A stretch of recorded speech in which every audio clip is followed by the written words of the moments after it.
విమాన ఛార్జీల బాదుడుకు బ్రేక్ పడబోతోందా? పండుగలు రద్దీ సమయాల్లో ఇష్టారీతిన టికెట్ ధరలు పెంచేస్తున్న ప్రైవేట్ ఎయిర్లైన్స్ నిలువు దోపిడీకి సుప్రీంకోర్టు చెక్ పెట్టబోతోందా? ప్రైవేట్ విమానయాన సంస్థల టికెట్ ధరల నియంత్రణపై కేంద్రానికి కీలక ఆదేశాలు ఇచ్చింది కోర్టు. సుప్రీం ఆర్డర్స్తో సామాన్య ప్రయాణికులకు బిగ్ రిలీఫ్ దక్కబోతోందా? ఇంతకీ ప్రైవేట్ విమాన ఛార్జీల వ్యవహారంపై సుప్రీంకోర్టు అసలు ఏం చెప్పింది? పండగలు రద్దీ సమయాల్లో విమాన టికెట్ల ధరల పెంపుతో అల్లాడిపోతున్న సామాన్య ప్రయాణికులకు ఊరట కల్పించేలా సుప్రీంకోర్టు కేంద్రానికి కీలక ఆదేశాలు జారీ చేసింది.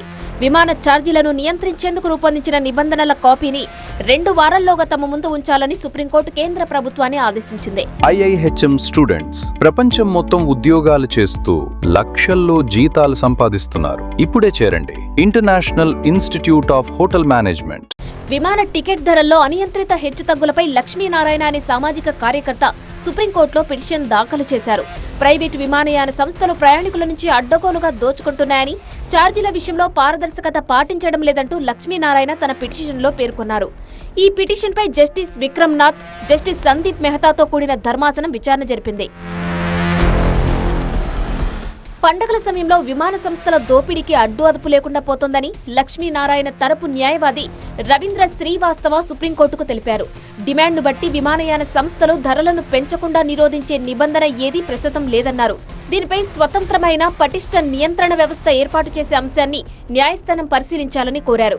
విమాన ఛార్జీలు, బ్యాగేజ్ వంటి అనుబంధ ఛార్జీలను నియంత్రించేందుకు కేంద్ర ప్రభుత్వం directorate general of civil aviation సంయుక్తంగా ఓ సమగ్ర నియంత్రణ వ్యవస్థను రూపొందింపజేయాలని కోరారు.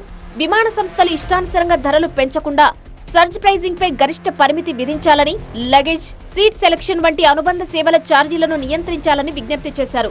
అలాగే టికెట్ రద్దు, రీఫండ్లకు సంబంధించి కూడా అన్ని విమాన సంస్థలకు ఒకే రకమైన నిబంధనలు ఉండేలా చూడాలని పిటిషనర్ లక్ష్మీనారాయణ తరపు న్యాయవాది రవీంద్ర శ్రీవాస్తవ సుప్రీంకోర్టుకు తెలిపారు. ఇక విమాన ఛార్జీల నియంత్రణకు సంబంధించిన కొత్త నిబంధనలు రూపొందుతున్నాయని కేంద్ర ప్రభుత్వం తరపున హాజరైన న్యాయవాది ధర్మాసనానికి తెలియజేశారు. నిబంధనలు ఇప్పటికే ఖరారు కూడా చేశామని సుప్రీంకోర్టుకు తెలిపారు. వాటిని పార్లమెంటు ఉభయ సభల ముందు ఉంచేందుకు ప్రణాళికలు సిద్ధం చేస్తున్నామని సుప్రీంకోర్టు దృష్టికి తీసుకెళ్లారు.